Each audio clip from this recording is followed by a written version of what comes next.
Vezano za telefon, vidite ovo. Koliko sam ja tu još oštećen. Vi ste očevidci.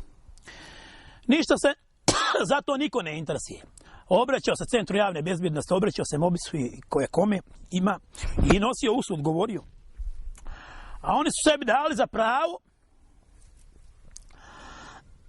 da bi od mene naplatili 2.500 maraka telefona, fiksni sam telefon i iskočio. Staru materu od 75 godina ovako su po noći uznemiravali, lajali svašta, bezobraznici. A ona nije zaslužila to, ona je svakoga ako majka ovdje počastila koji je god došao i kurta i murta i prijatelj i neprijatelj. I ja sam taj telefon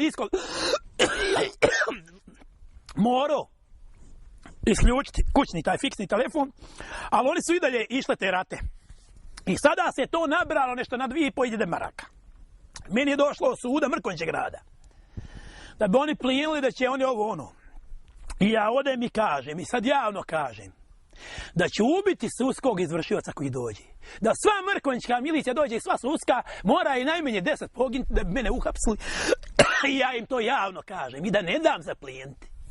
Evo ima moj zakon. Nek me dobro Dodik čuje i sud Mrkonjićki. Na moje imanje ko dođe na moju zemlju poginit će. Bez zrna barta ili ću ja poginuti.